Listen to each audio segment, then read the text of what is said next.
सद्गुरु के सानिध्य में, सद्गुरु के सानिध्य में, सद्गुरु के सानिध्य में, समर्पण के संस्कार में आ जाती है जब कोई आत्मा, तो घट जाएगी उसके जीवन में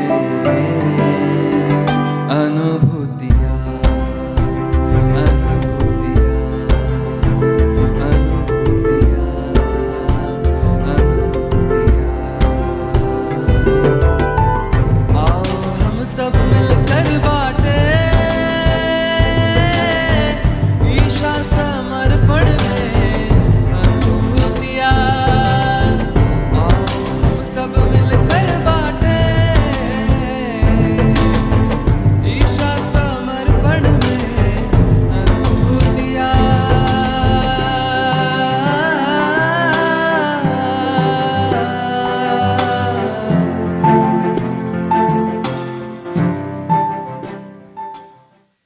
जय बाबा स्वामी। 2000 की साल एक बहुत ही अनोखी साल रही। उसमें स्वामी जी की जो शिविर पहले जैसे नवसारी में हुई, हमने बात की, और फिर उसके बाद में अंबुजा सीमेंट कोडीनार में हुई, और इसके पश्चात गोवा में 11 फरवरी से 18 फरवरी में हुई। और जब भी स्वामी जी ने, जैसे मैंने बताया कि स्वामी जी गोवा से वापस आए तो अस्तिकर जी के यहाँ गए थे, और इसी समय पे उज्ज्वलाबेन करके एक शादी, अभी जो उज्ज्वलाबेन गदरे करके एक साधिका है, जो कभी उसके सहज कर्मचारी ने उनको शिविर के बारे में बताया था, तो वो स्वामी जी को मिलने आ गई और उसने स्वामी जी को विनती की कि मेरी माँ है जो दादर में किंग जॉर्ज स्कूल में शिक्षिका के रूप में है, तो मेरी इच्छा है कि मेरे माता पिता और कई सारे स्कूल के उसके सहकर्मचारी और वहाँ के लोगों को, महिला मंडल के बहुत सारे लोग हैं, तो उन सभी को ये इतनी अच्छी शिविर साधना करने का मौका मिले। तो स्वामी जी ने उसको सहर्ष स्वीकार किया, और उसने 25 फरवरी से लेके 3 मार्च 2000 के बीच में एक दादर में शिविर का आयोजन हुआ, और स्वामी जी वहीं उसके घर के नज़दीक में ऊपर रहने के लिए उन्होंने व्यवस्था की। तो अस्तिकर जी के बेटे के साथ में उन्होंने वहाँ पे रुके। अभी ये शिविर के 8 दिन का शिविर वहाँ के हॉल में हुआ था। तो उस हॉल में काफ़ी 200 से ज़्यादा लोग आए थे, और वहाँ पे बहुत ही अच्छी अनुभूतियाँ लोगों को हुई। और ऐसा हुआ कि स्वामी जी ने हमेशा बताते थे कि ये शिविर में कभी कभी बताते थे, जैसे शिविर में ज़्यादातर हार्ट चक्र के ब्लॉकेजेस वाले लोग ज़्यादा आएंगे। और सही में उस दिन कैसे हुआ कि जो दिन हार्ट चक्र का दिन था, तो वो दिन कुछ हॉल में कार्यक्रम था। तो यूजुअली स्वामी जी का कार्यक्रम 8 दिन वैसे ही रहता है, लेकिन अभी अचानक से आ गया, तो फिर स्वामी जी का कार्यक्रम बाहर एक मैदान में रखा गया वो दिन के दिन। तो क्या हुआ कि वो समय पे वही दिन ऐसा हुआ कि जो दूसरे कुछ साधक थे, तो उन्होंने स्वामी जी को बहुत बताया कि यहाँ बाजू में शिवाजी मंदिर नाट्यगृह है, स्वामी जी एक बहुत अच्छी नाटक है जो आपको देखने लायक है, आपको उससे बहुत कुछ आपको जानने मिलेगा, कुछ ज्योतिष शास्त्र वगैरह कुछ इसके ऊपर कुछ सब्जेक्ट था, उसके ऊपर था। तो उन्होंने बहुत ये किया। तो स्वामी जी वैसे कहीं जाते नहीं, लेकिन वो दिन उनके साथ में दोपहर के समय गए थे। तो बहुत सुंदर तरीके से बहुत अच्छा नाटक हुआ। लेकिन स्वामी जी को जब सबने पूछा स्वामी जी आपको मज़ा आया, तो कि उन्होंने बोला ये जो मेन हीरो था नाटक का अभिनय कर रहा था, उसका तो हार्ट चक्र ही पकड़ा हुआ था। और स्वामी जी ने उसको बैठे बैठे अपने आप ही वो क्लियर हो गया। तो वो दिन का प्रोग्राम सबसे अच्छा था। वो तो एकदम खुश हो गया था जो अभिनय करने का मेन अभिनेता था। और बाद में स्वामी जी बोलते हैं कि मेरे को तो ऐसा कुछ दिखता नहीं है, मैं तो कुंडलिनी दिखती है और मुझे तो चक्र दिखते हैं। तो हम सब लोग एकदम से ये हो गए। और फिर बाद में क्या हुआ कि वो बाहर जब भी शिविर का आयोजन किया, तो वो दिन बहुत खुला मैदान था। तो फिर स्वामी जी ने जब भी दिया जलाया, तो वो टाइम पे दिया की जोत ऐसी हिल रही थी, तो स्वामी जी ने ऐसी प्रार्थना की तो थोड़े समय के लिए पवन ही बंद हो गया और एकदम से ज्योत स्थिर हो गई। और फिर शिविर के दौरान पूरा शिविर के दौरान वो ऐसी की ऐसी स्थिर रही ज्योत। और दूसरा एक अच्छा अनुभूति ये थी कि वो जो हॉल था, वो हॉल में एक सफाई करने वाली एक कर्मचारी का थी। तो स्वामी जी ने बताया था कि जितने लोग आएंगे सभी को फॉर्म भरना आवश्यक है। तो फिर उसका भी फॉर्म भरा गया और उसने भी 8 दिन की शिविर की और वो इतनी खुश हो गई कि वो ऑन ड्यूटी 8 दिन शिविर किया और उसका इतना अच्छा क्लींजिंग हो गया कि सारी समस्या उसकी निकल गई। और उसके बाद में जो लास्ट दिन की अनुभूति थी तो उसमें एक डॉक्टर खड़े करके आते थे जो वहीं रहते थे और वो वैसे तो डॉक्टर थे लेकिन साथ साथ में वो योगा थेरेपी भी कराते थे।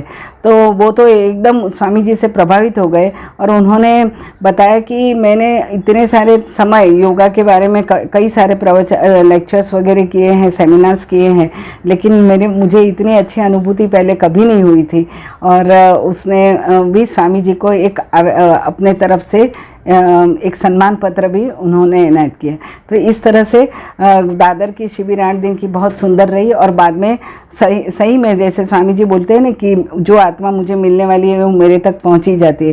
तो वैसे बाद में उज्ज्वला दीदी ने पण बहुत अच्छी तरह से उन्होंने VRS लेके अपने काफ़ी अच्छा गुरु कार्य किया और उनकी मदर ने भी ये कार्य को गुरु कार्य के रूप में आज उसने बहुत सारे मराठी अनुवाद भी किए हैं स्वामी जी की पुस्तक का। तो ऐसा है कि सही में जो आत्मा स्वामी जी को मिलने वाली थी उनकी जागृति हो गई।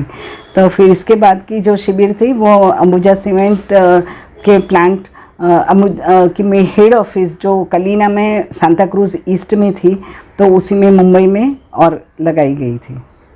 तो जैसे हमने बातें की कि वो मार्च महीने के अंतिम सप्ताह में जैसे अंबुजा सीमेंट कंपनी प्लांट में जैसे शिविर हुई थी तो उसके फीडबैक इतने अच्छे थे कि यहाँ जो हेड ऑफिस थी अंबुजा सीमेंट की जहाँ पे मेरे हस्बैंड बिहाक जी कार्यरत थे, तो वहाँ के HR के जो डिपार्टमेंट था उन्होंने बिहाक जी से बताया कि यहाँ भी हमें शिविर लगानी है और आप स्वामी जी से उसका अनुरोध कीजिए।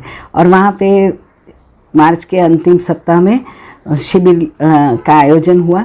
तो जो ऑफिस थी उसके पीछे एक बहुत सुंदर ग्राउंड था और वहाँ पे शिविर का आयोजन हुआ और वहाँ पे सारे कर्मचारी जो थे वो सारे ऑफिस के पश्चात वहाँ आकर 8 दिन की शिविर उन्होंने भरे।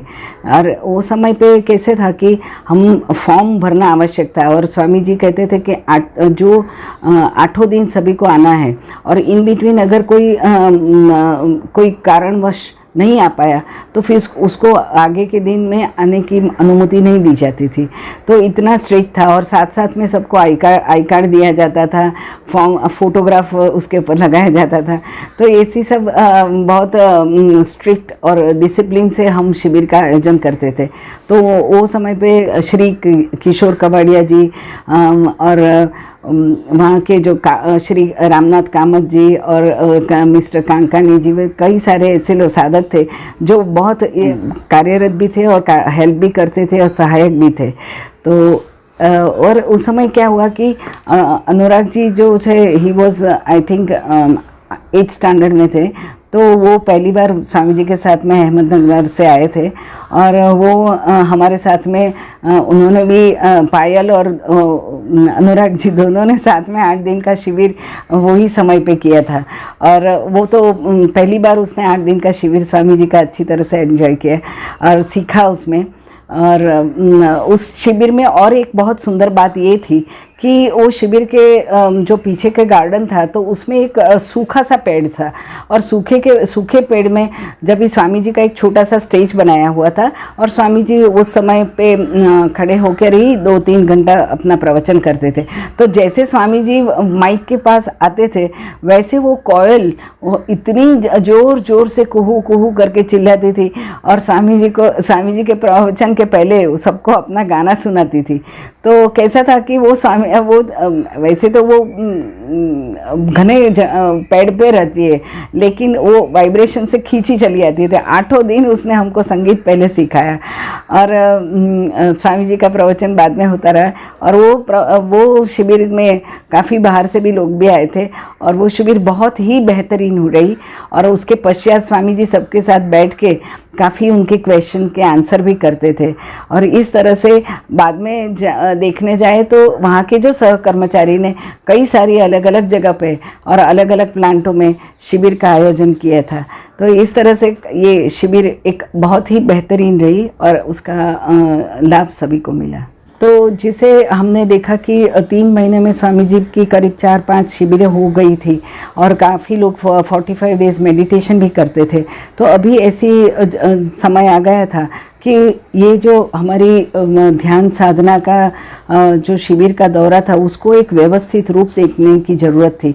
और व्यवस्था के लिए पूज्य स्वामी जी ने कहा कि 5 अप्रैल 2000 के दिन उन्होंने सभी के साथ में बात करते हुए कहा कि वो एक ट्रस्ट की स्थापना करना चाहते हैं, जिसके द्वारा हम यही ध्यान साधना को एक व्यवस्थित रूप में समाज में रख सकते हैं। तो गुड़ी पड़वा के दिन सुबह 9 बजे योग प्रभा भारती सेवा संस्था करके जो संस्था का पहला ट्रस्ट बना, तो वो ट्रस्ट की स्थापना का दिन था। और उस दिन स्वामी जी ने श्री विश्वनाथ जोशी जी, जो एक सामाजिक कार्यकर्ता थे, तो उनको काफ़ी उनका अनुभव था, तो उनको मैनेजिंग ट्रस्टी के रूप में, और फिर वही समय पे जो जिन लोगों ने पहली शिविर भरी थी, जैसे RS सावंत जी जो थाना में कलेक्टर थे, और फिर NE नाडकर्णी जी और श्री अस्तेकर जी, और महिला के ट्रस्टी के रूप में मुझे चयन किया स्वामी जी ने। और उन्होंने बताया कि आप पांचों जो हैं वो गुरु कृपा से आप आपकी कुंडलिनी शक्ति जागृत करने का आपको ये अलभ्य लाभ मिला है, जागृति होने का। तो फिर आप सभी इस कार्य से जुड़ जाओगे। और मुझे भी ये गुरु शक्तियों ने ही ये कार्य के लिए माध्यम बनाया है। तो ये जो ध्यान है, कुंडलिनी शक्ति जागृति का ध्यान, तो आने वाले इतिहास में वो पूरे विश्व तक फैलने वाला है। तो वो एक छोटा सा कार्य नहीं है, वो आगे जाके बहुत बड़ा, जैसे एक छोटा सा पौधा वृक्ष में तब्दील होने जाने वाला है। तो ऐसे ही स्वामी जी ने बताया। और फिर उन्होंने उस दिन हम सभी को बिठाया, एक ट्रस्ट का डीड बनाया गया, और उसमें सभी ने जो औपचारिक विधियां थी वो ख़त्म की।